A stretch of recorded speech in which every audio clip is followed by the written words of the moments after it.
0.1% at the top, and they have all the money, 80% of the money.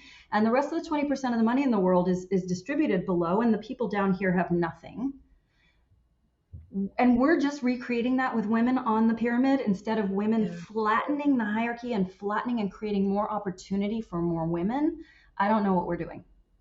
That's a really good point, actually, because I talk about this all the time. This is a thing with like women, let's rise. Like, let's, there's some good is going to come of the world if we start running things. But it's just like, well, no, not in the same system, not in the same regard. Wild Rose! Wild Rose! Welcome to this week's episode of the Wild Roads podcast with Shona Lee and myself, Paula Ivy. We have the most incredible guest with us today, Suzanne Goldstein. Hello, welcome. Hello, I'm so happy to be here. We are so excited to have you. Suzanne is one of our most favorite humans on the planet. She does incredible work, and we're so honored that she's here today with us. And before we dive into conversations on how Suzanne doesn't do stuff normal, she's doing incredibly unnormal things in the world, and it's so beautiful and it's so amazing. But before we jump into the main conversation, we do hashtag awkward question time just to loosen things up and to get into it. So we do have a question for Suzanne. And our question is, what is the most daring thing that you have ever done? And I know that you have done a lot. Yes. So Suzanne you are the elevation and activation mentor. Like, you are here to do big things. You do have a movement called Darehuman. But what is the most daring thing that you have done that you can think of that might have been a little bit like, oh crap, like I did that sort of a moment? I have a few, but there's one that comes to mind specifically. Yeah. Oh, let's think. So in 2016, I was the CEO of a diversity, equity, and inclusion consulting firm. And I was running the company for this woman who was like the face of the company. She was the talent. And during that time, we had a virtual company all over the US. And we had this election in 2016 where a president named Trump was elected. And you can imagine if you work for a group that does diversity, equity, and inclusion, and you have this person running for office who's like anti this, anti that, anti the other thing, we're like, I can't believe this person is our president now. And so the next morning, I went to bed crying like we all did. And then I woke up the next morning and I thought, I am this white, Jewish, Ivy League educated CEO of a diversity and inclusion company, and I know nothing about white rural Americans. I've only lived in cities. I don't know anything about what makes them tick or why they would vote for Mr. Trump. And so I called the business owner and I said to her, I feel like I need to go visit some red states. Would you be okay if I took some time and did that? And she's like, I think it's a great idea. So I went and I crowdfunded $45,000. I hired a film crew and I headed to the reddest county in all of the United States, in Alabama. And I basically went there on a listening tour to just try to absorb what was going on, because I knew that like the divide in our country was terrible. And I had a premise that it was the difference between urban America and rural America, which I still believe to be true. And I got there, and before I left, everybody's like, you must take security guards with you. You have to protect yourself. I'm like, they're human. They're not going to kill me. And they didn't kill me, but I was banned. I was called names. I was told they wanted to see if they could see my horns because they'd never met a Jew before. Like, it was so shocking. And anyway, I ended up quitting my job as the CEO of this company and basically spent the next 3 years going in and out of Alabama and shooting this TV show called The Exchange, walk in someone else's shoes. And I would host people from Alabama to come to Boston and people from Boston to go to Alabama and see what it was like for us to actually try to have these conversations together. And yeah, it was insane. Wow. That...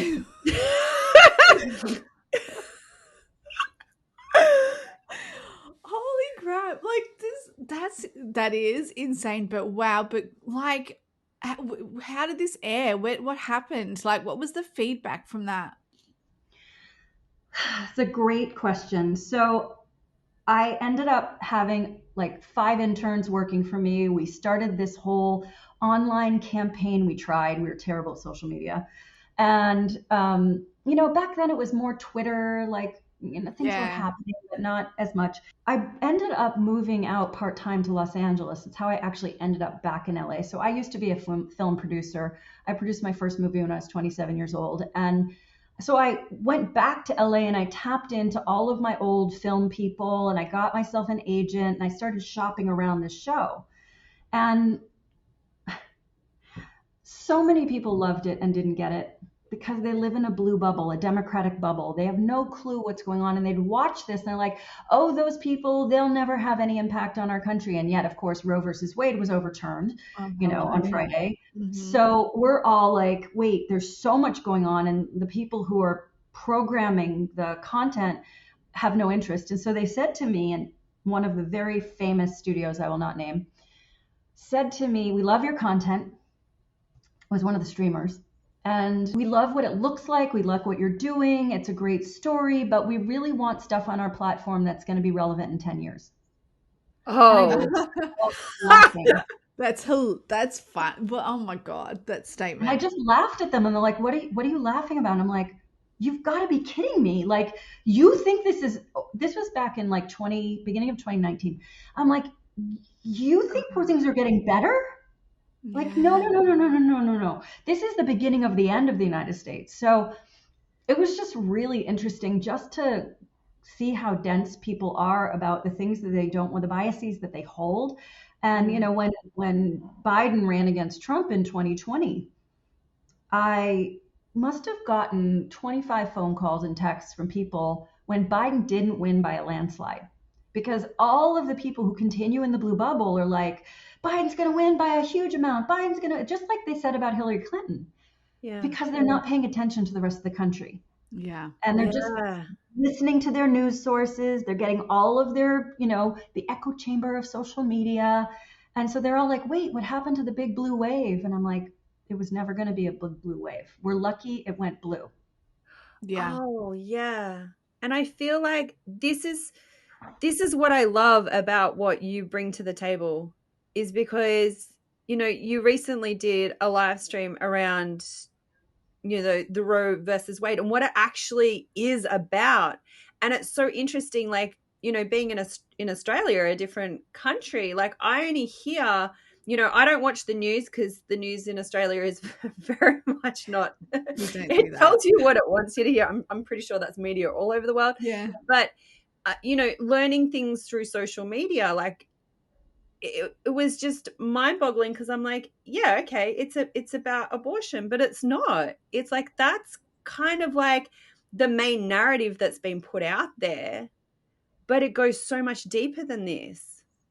Yeah, and that's because from the day that Roe became law 50 years ago, the people who wanted to undo Roe from that very time decided, because Roe versus Wade was a case of privacy around a woman's body and abortion, they knew that if they showed pictures of babies and claimed that was a 8.5-month fetus that had been, aborted, and they started creating all these negative campaigns about what was really happening. And it was purposeful. They wanted to obscure what the real issue was, which is privacy. And the whole idea of Roe versus Wade to begin with was, does a woman have the right to privacy if she's pregnant or not?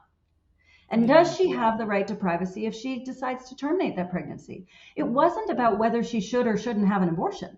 Yeah. It was about the privacy of her making her own decisions for herself. And so where this gets conflated is that for the past 50 years, there have been so many social progressions that have been made as a result of privacy. So in the United States, for instance, I don't know how many bad words I'm allowed to say on your show, but you can say all of them. Yeah. Okay, good. So, thank you. So all of in the United States right now, there are still 18 states that have on the books that cunnilingus and blowjobs are illegal. What the fuck? Really? I couldn't believe it when you said that. I was like, what? Like, how is that illegal? Now, supposedly, they're not, if you were taken to court, there's a ruling from 2003 that would knock them down.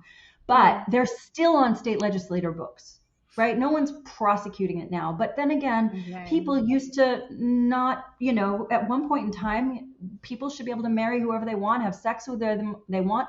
There are these called Anti-Sodomy Laws. And it's all based on the religious right and what happens in our country. And we're so freaking religious here. And we're so bound to the conservative version of religion. Even the far left in the United States is conservative compared to most of the world. Yeah. So it's crazy. It is.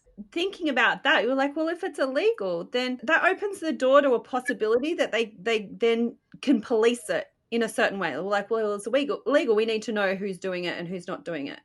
That's right. And so that happens with our HIPAA laws. So for instance, HIPAA is our law that protects medical information. So if I had a terrible disease and my employer wanted to know, my employer couldn't find that out.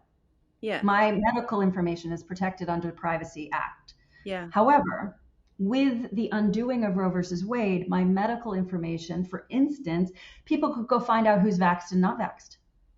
Yeah. Because if our medical privacy goes away, they can start targeting people based on vaccine status. They can start targeting people based on all kinds of status. Like say I have B negative blood type. Maybe they decide that people with B negative blood type should be outlawed. Well, they can go round us up and outlaw. And it's just the possibilities are so scary. Yeah. Well, they did that here to a certain extent. Like we had to prove that we were vaccinated in order to enter certain places, in order to be able to go to the shops and do all these like things. And it was a huge thing. And so many people were like, oh yeah, it's no big deal. Like I don't mind showing people that I am, or like just not if I'm not. But it's like the point of it is like it's our medical privacy. Like it's something that people don't have the right to ask us. And it was just so interesting, the mentality of, Shona and I have been talking about this, is like the mentality of, oh, just grow up and get your vaccine and then do your thing and then you'll be fine. And like, it doesn't matter if you show people your certificate or not. And it just felt so just wrong the whole time. Like you get it to a certain extent, you kind of understand the way that they position it and you're like, yeah, okay, I see your point and, all of this. But at the same time, it's like, but how did it get to this point? Yeah. That this is okay. And people are like, yeah, this is fine. I think it's because we've never had a modern pandemic before. Yeah. Right? So in old days, we didn't have people moving around the world. The globe was not flat. We didn't have airline travel. We didn't have the ability to spread diseases so easily. And so I think that this is the way that they came up with to try to stop it. And I can't tell you what life would have been without. I happen to be vaccinated, but that was my personal choice. And I think that everybody should be able to get their personal choice. I think the bigger question, when it's a disease and it is something that is spreadable, that is a different scenario than what kind of sex I have in my own bedroom. Yeah. Oh, absolutely. My version of sex is not going to hurt you. That's right. it. But my carrying a disease could hurt you. That's it. So then how do we decide these lines? And I don't have the answer. No.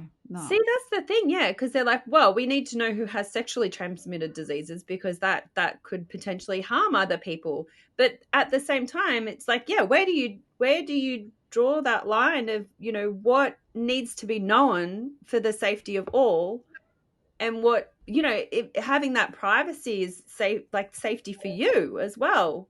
And it's just so interesting seeing it all like kind of play out in these ways. Like it's scary, absolutely, but it's so interesting how it is all happening as well. And I love hearing you talk about this because I feel like you're bringing so much beauty to the conversations that are really, really hard, and so much open-mindedness to it as well, and delivering it in such a way that is not, shaming and blaming people and making people feel really afraid and scared and like, oh shit, I don't know what to do because this is just too huge. You're opening up conversations that are like, okay, Are we going to, in this situation, are you daring to be human? Are you daring to really open up to this human experience, and let's move together and let's rise together through it?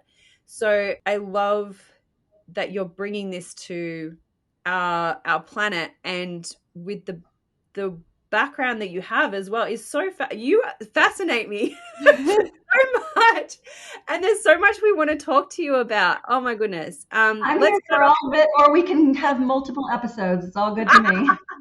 Absolutely. I would love to hear about Darehuman and you getting to the point of this movement. Whew. I know that's a big question. It's a big question. I was born with the knowing that I was put on this planet to make a change. At the age of 4, it came through so clearly. And then from the age of 5 until probably 27, it was completely blotted out. I had no clue. And I was brought up in an achieving, success-oriented, athletic kind of environment where grades mattered, sports mattered, health mattered, education mattered. And so I was very focused in the winning and the doing and the competition of that world. And it was blotted out of me. And at the age of 27, I really made a choice to change my life. And it took me many years to undo a lot of the things that had been done. I had a challenging childhood. And when it came to deciding what I was going to do after this TV show kind of hit its demise, when people were like, oh, it won't be relevant in 10 years. Like, God, how can I show people what is relevant right now?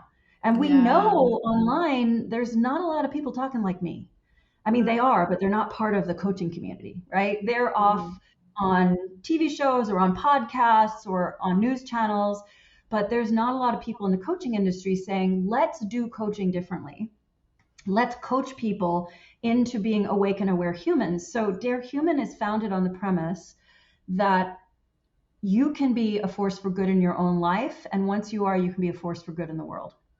And so how do we get you to be a force for good in your own life?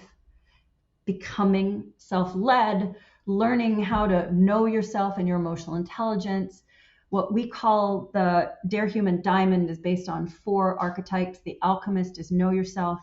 The artist is live on purpose. The accelerator is get shit done and make money. And the advocate is be the change you want to see in the world. And so at each of those levels, we have curriculum that takes people through it. And depending on if you're a beginner and don't have a business, the programs look like this. And if you're at the next level, once you've gotten there, it's like you come back to the beginning of I do it like your listeners can't see this, but I'm doing it like a lightning bolt, right? You go through the diamond, like from the bottom to the left, to the right, to the top. And what happens is every time you up level your business, you need to go straight back to your emotional intelligence again and rework on it. Because once you hit a certain level in your life and in your business, the questions you ask yourself are different. And it takes a deeper level of emotional intelligence to work through it. So, and this is going to sound so silly, but like I discovered last week of all times, I've been talking about this diamond and how this works for 2 years now. I just realized it's an infinity sign. Oh, it is. Oh. With edges. Yeah, it's an infinity sign. Yeah. So it's crazy. So what I know is that in order for us to do this, we've got to show people that, yeah, you can be focused on just making money. And I know a lot of people who were wounded will do that. Yeah. And I'm not saying anything's wrong with it. It's just like, if you work on your wounding, if you go back to your emotional intelligence, you don't have to look away when the world is happening. You don't have to look away when the news is on. So many people call me like, Suzanne, I cannot watch the news. It hurts me too much. My answer to them is work on your emotional intelligence. Yeah. Because if you cannot see what's going on in the world, you cannot change what's going on in the world. So we have to engage. We have to watch. Now, you don't have to watch every topic, and I don't have to watch every topic. You get to pick your one thing, and you get to pick your one thing. And I get to pick my one thing. My one thing happens to be getting you to pick your one thing. But we all get to do it, right? And then we can start to activate. And so Darehuman is all about giving people opportunities to activate at various levels. And we use entrepreneurship and business as a framework because we spend 80% of our time at work. Yeah. This is what I love about you, Suzanne. Like what Paula was saying about your graceful way of how you bring up topics and to educate entrepreneurs and the emotional intelligence. But there is a lot of entrepreneurs, online coaches that are sitting in our alchemy and sharing our medicine. And your thing is, it's time now to turn our alchemy into advocacy. Like we need to actually move on our things. And this is what you do. Like you are like you're walking your talk and putting yourself in positions where it's just like, well, if I don't know about this thing, I'm going to go and learn about it. And then I can work out where I sit in this and how I can help. Yeah. And I think that's been, whether I'm stupid or just incredibly fearless, I can't tell you, but it's kind of how I've just lived. My whole life has gone like this, and I haven't always shoved myself into a weird little community in Alabama, but when I got my first job out of college, it was at the National Theatre of Great Britain. And I got my job by sitting in the lobby for 8 straight days until someone would listen to me and let me meet someone. And I call it my Hanukkah Miracle because on the 8th day, after befriending everybody and being kind and being curious and trying to get to know what they did, I wanted to be in theater to make social change theater. That was what I wanted to do. I wanted to use theater and film to change hearts and minds. And so when I get something in my head that this is the manifestation that's going to happen, I can be dogged in making it happen. And I'm kind as I'm dogged, and I might provoke the shit out of you as I'm dogged, and I might activate some people here and there. I might even trigger a couple of people here and there. But the thing is that someone has to. Yeah, that's right.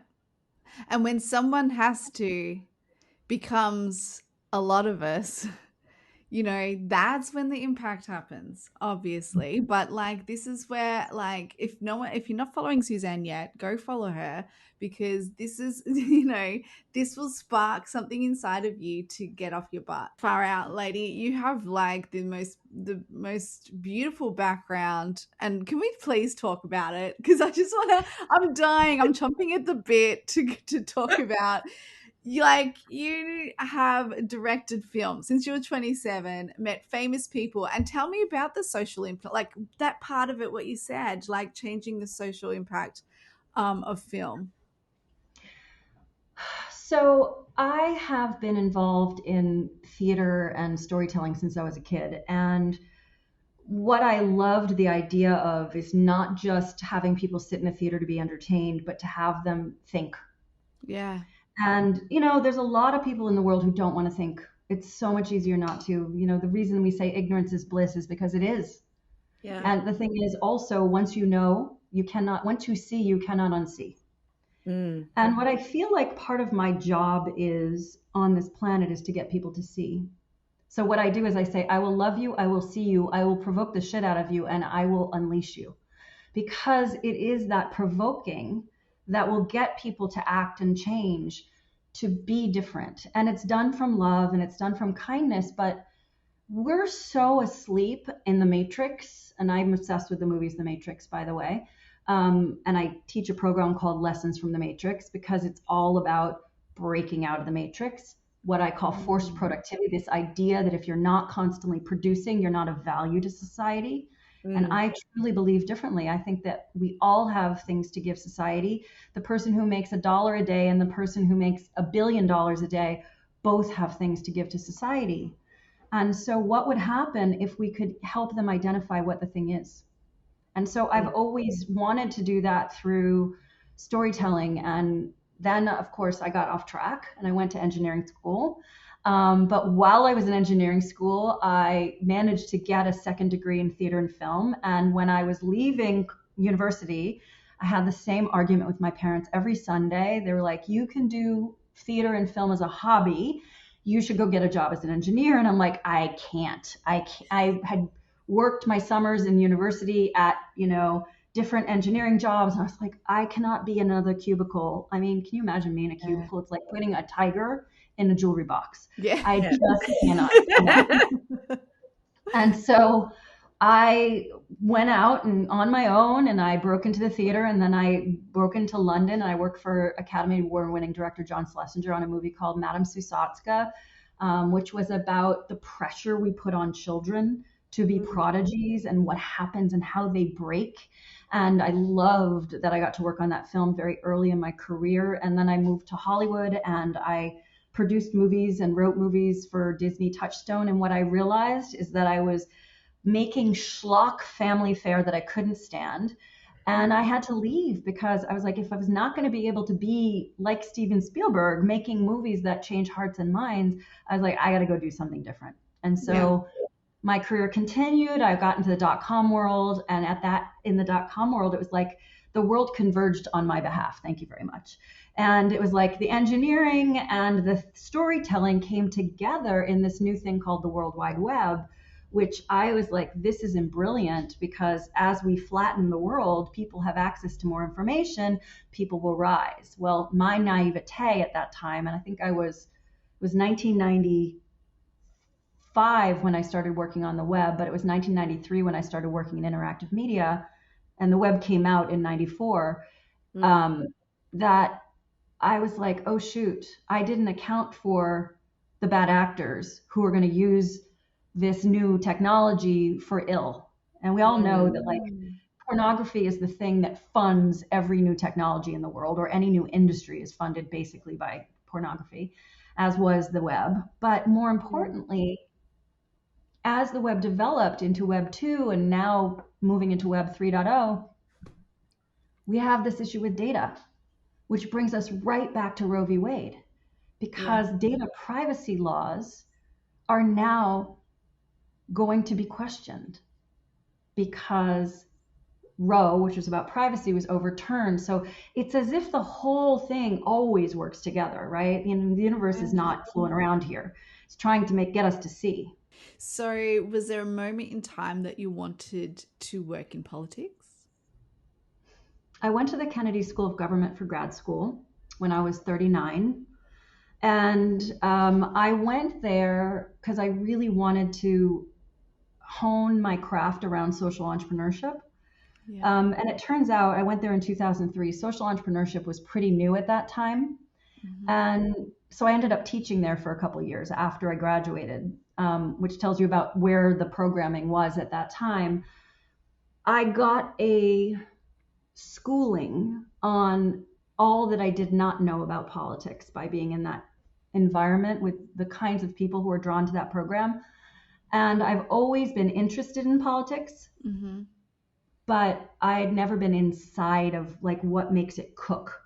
And the power of the parties and fundraising and we have a Supreme Court ruling called Citizens United that allows corporations to act as an individual, and they can give money to what's called a political action committee. So there's a limit to how much I can give as an individual to any one candidate. But if that candidate has some people who started a political action committee for them, which is a political version of a nonprofit, I could give millions and millions of dollars to that PAC because it's not officially going to the candidate. And it's this bogus way around campaign finance laws that was passed by the Supreme Court under a Republican leaning, judiciary. So like I got very involved in 2003, 2004 is when I went from being like a closet news junkie and a closet politics junkie to be a full-on frontline junkie. And I'm not afraid to say it anymore. Good. Yeah. I love that you've got this energy to do so, because sometimes I shamedly would admit it gets too much for me sometimes. It's just like, where do I start? Where do I go? What do I believe? What's truth? What isn't truth? It's overwhelmingly like, there's a lot.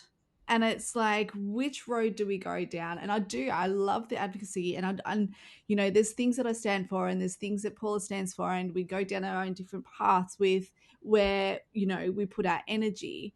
But like, I have so much admiration for you. You have like this massive ball of energy, and I think you're right. Like as a 4-year-old, you were put on this earth to make change. Well, Mm. thank you. I will listen, I'm human like everybody else, right? So don't talk to me at 9:30 at night when my brain is completely mush and I Yeah. don't have or when I'm having, a hard time or going through a transition. I think the one thing that keeps me going is that since I was 27 and I had this huge epiphany, and I'm happy to share it if it's relevant, Yeah. I have started upgrading myself like software. So just like you upgrade your phone and your phone gives you a message, oh, there's new software to run on your phone, Yeah. I do the same thing. I think of this as my humanware, and Yeah. I go to upgrade it all the time. So if I need to take in a new emotional intelligence trick or a deeper level of learning about it, if I need to learn about a new topic, if I need to grow and get better boundaries, if I need whatever I needed to do along the way, every time I saw something I wanted to bring into my life, I would give myself an upgrade when I got there. And so sometimes I would go from like Suzanne 13 to 13.1 or 13.2, but sometimes it was a big old upgrade from like 13 to 14 because I integrated something huge. Yeah. And I think that's what keeps me going, is that I don't see the end of my learning, and I don't see the end of my curiosity and my end of my desire to keep growing. Yeah. Love And that. so I, maybe it's because I'm a generator in human design. I don't know why, but I do have my moments where, like a few weeks ago, I went through a really tough patch and I was like, oh man, I'm just going to throw in the towel. I kept getting banned by Facebook. They kept throwing me off the platform because I talk about the things they don't want me to talk about. And they send me all these notifications. And I was like, Jesus, I can't talk about what matters in the world on the world's biggest social media platform. So I ended up separating out like my social change work onto YouTube and kept my business stuff on Facebook. And I hated every minute of it. Oh, Mm. really? Yeah. Yeah, because I couldn't talk about things in the way I cared to talk about them. So I Yeah. feel like there was a period of a couple months of my life where I was like selling things and I got caught up in the money trap. And I was like, it was the wrong mix. And I had to do a real backpedal, took some time off, really took a look around, went on a vacation, just who do I Yeah. want to be? Yeah. That is ultimately at the heart of the work that you do with other entrepreneurs, is like, who do I want to be? Who am I? What am I here to do? And also allowing that to be an exploration, as well as what's going out, like what's going on in the world and how do I want to contribute to that. Mm. And what I say to people is, in our online coaching world, if people are entrepreneurs and they want their one thing that they care about to be part of their business, then they belong in my Elevate Her. That's where we build businesses that are purpose driven. That's where we use the principles of double bottom line and triple bottom line to make sure we're measuring more than money. Yeah. So you'll never hear me celebrate, oh, I had a XK day. I will say to you, we just did this impact piece and we also got raised this much money or we made this much money. It's Yeah. always both for me, because one without the other, it feels like dark without light or light without dark. We need to find the balance between how we're contributing to society and what we're receiving from it. Yeah. Like giving the context in which you're doing the work that you're doing, I think is so important and so valuable, because it can be, yeah, I love when people celebrate money, especially women, because it feels like, and I don't want to just single out women, but like it just feels so important for women, especially at this point in time, to really have so much support and resources to help us move through these things that are happening. Because money, even like, it's so powerful in that it gives us more choices. It means that we've got resources to be able to move in certain ways that we wouldn't if we didn't have money. So I absolutely love the celebration of money, but I also love the piece of like, but what context is that in? What are you doing this for? What are you contributing, and how are you helping bringing all of us forward and helping us all rise together in and amongst that? Because I think that that's so beautiful to show other humans, like, yeah, big money is amazing because this is what we're doing with it. It's not just about, overcoming or healing, wounds and trauma that we have around money and wanting money and that being a bad thing, or, you know, whatever we've got around that, that is a beautiful part of it. But also like, but this is what I'm doing with it. This is how I'm moving in the world. And I think that that is really inspirational as well, because it's like, oh, it makes you think about, well, why do I want all of this money? Like, why am I going after money? But like outside of myself, like, yes, it feels great to have money in the bank and have choices, but also what am I here to do with it? And how much is the right amount of money? Exactly right. Like what is the right amount of money, and what is,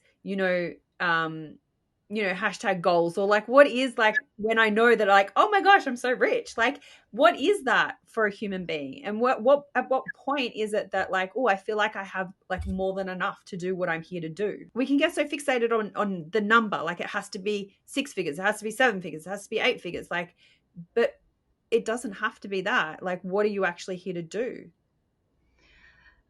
Yes. And I actually don't even think it's worth reporting monthly numbers, because the month is an arbitrary amount of time.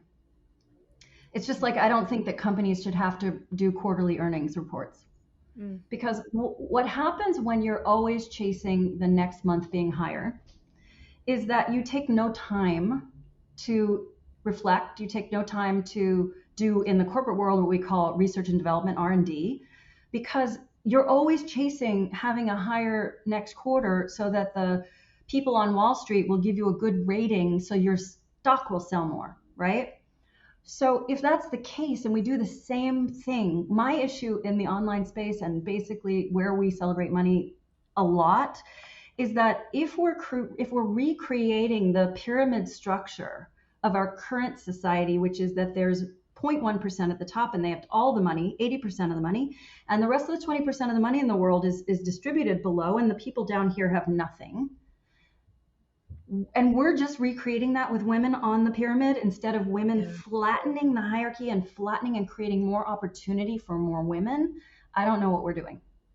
That's a really good point, actually, because I talk about this all the time. This is a thing with women, let's rise. Like, let's, there's some good is going to come of the world if we start running things. But it's just like, well, no, not in the same system, not in the same regard. And listen, we can't talk about capitalism without talking about colonialism. Yeah. Right? Your country is a colonial country. Yeah. You still have the queen on your bills, your money.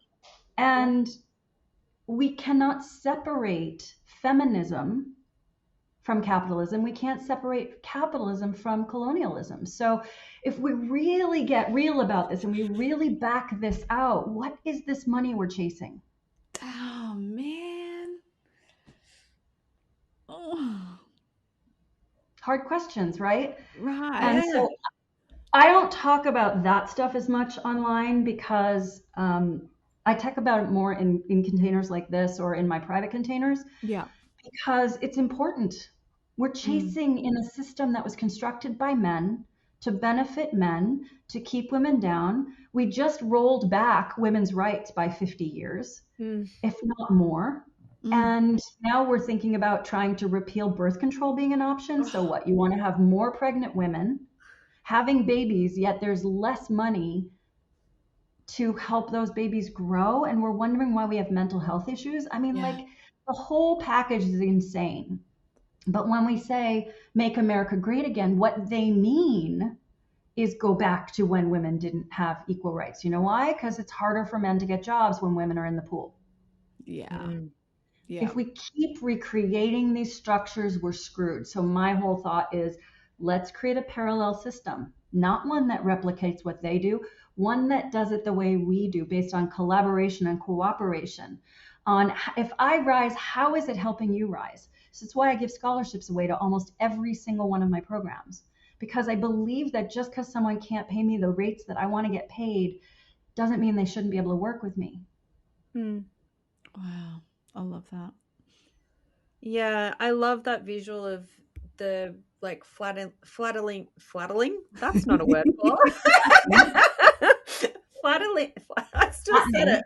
Flattling. I can't say. Making it flat. Make flat. Because Shona and I were actually just talking about hierarchy just the other day, yesterday, in fact. And it was like, logically and like consciously, I don't believe in it has to be a hierarchy. Like I don't want it to be a hierarchy, and I want to move in ways that, it does. It makes it an even playing field, or like, we're all rising together as, a tide together. Mhm. But there is subconscious like conditioning and programming there that it's so funny the way that it shows up in, your entrepreneurial journey. And you're like, oh, that has a sting of hierarchy in it. And I was like playing into it has to be like this because there is a hierarchy, even though I don't want it to be like that, even though I see that it not being like that is going to be so much more beneficial to every human on this planet. And that's what I'm working towards, and that's what I believe in, and that's what I want for all of us. But there's these moments where you're just like, oh, I see where it is. And I didn't realize it was there. Oh yeah, we live in it. Yeah. And listen, we're part of an amazing ecosystem. But like there's no place in the world where people charge as much as we do in the community that we're part of. Nowhere else. And it's like normal. And then you read people who are not part of that and they're like, I'm sorry, what are you talking about? Yeah. Or they're trying to burn it down. Yeah, we're trying to burn it down. And so my feeling is like work within it and then let's have another path. So I believe that what we need to do is awaken the voices of good, kind people. I call them untamed foxes. So if the tamed foxes are the good, kind people who are just like, kumbaya, can't we all just get along and ascend spiritually? And then there's the people on the other side of the political spectrum who are like, I'm going to take away all your rights and I want to carry guns everywhere I go. We need a new group in the middle, which I call the untamed foxes. And the untamed foxes are good, kind people who are willing to speak up, who aren't shying away from what they have to do.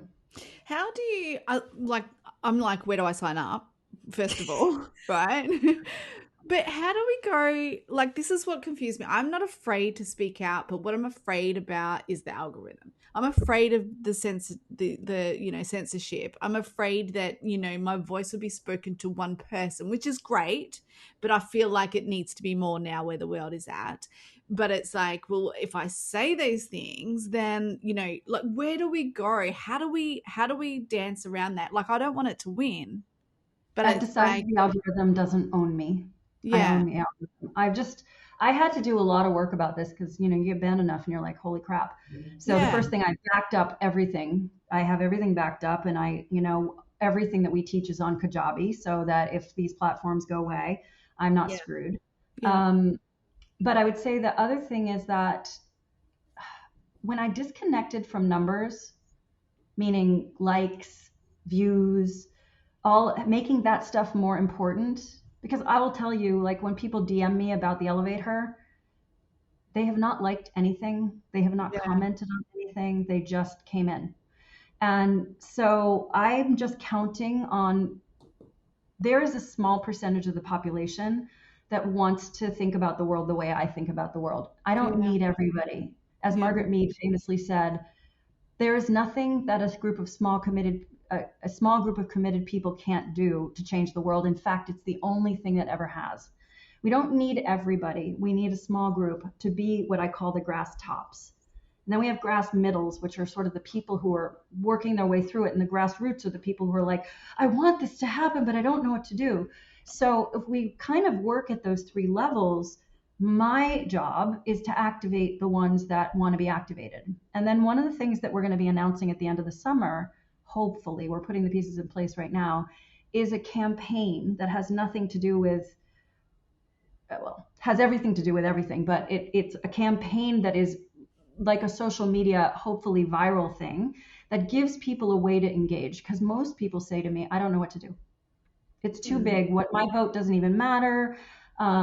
Here we don't have mandatory voting like you do in Australia, but people don't even know what to do. And so I'm giving them a way. I call it the 111 code. It is something that came through. It's something we're putting together, but the idea is we're giving people a way to activate in a very small way so they can feel like they're making a difference, and that will beget more difference. Yeah.